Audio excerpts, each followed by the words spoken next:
C'est l'heure du journal de l'Afrique. Soyez les bienvenus sur France 24. À la une ce soir, la dissolution du gouvernement à Madagascar. Madagascar n'a plus de gouvernement. Le président Ange Raswell l'a annoncé ce soir dans une allocution. Une décision qui fait suite à des manifestations qui ont fait 22 morts selon l'ONU depuis jeudi. Les protestataires qui manifestaient contre les délestages réclament désormais le départ du président Rebecca Martin.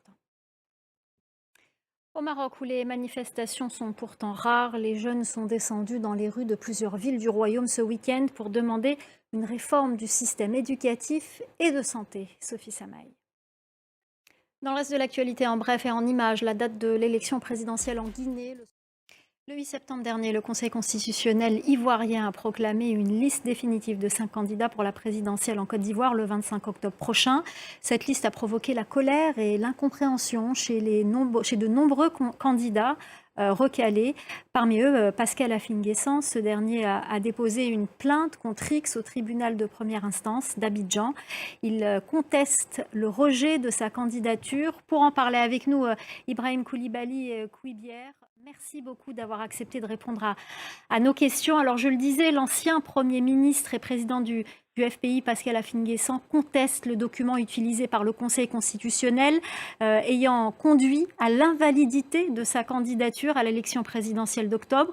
Selon lui, le document utilisé ne serait pas celui transmis par le parti à la commission électorale indépendante. Qu'avez-vous à répondre à cela? Avez-vous transmis un autre document? Non, pas du tout. Merci beaucoup Ibrahim Koulibaly Kouibière. Vous êtes, je le rappelle, président de la commission électorale indépendante de Côte d'Ivoire. Merci infiniment d'avoir répondu à nos questions.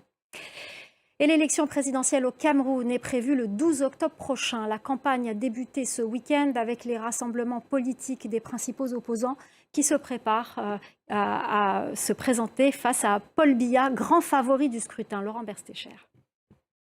Après 7 jours au rythme du vélo, les championnats du monde de cyclisme sur route se sont clôturés dimanche dans la capitale rwandaise.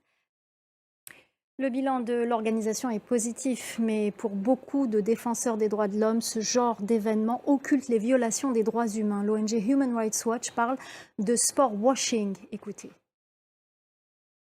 Et au Rwanda, le vélo est aussi utilisé chaque jour par des milliers de personnes. Il est devenu un moyen de s'en sortir dans des zones peu motorisées où la voiture constitue un luxe inaccessible. Un Rwandais sur 5 l'utilise comme moyen de transport ou outil de travail. Reportage de Juliette Monti.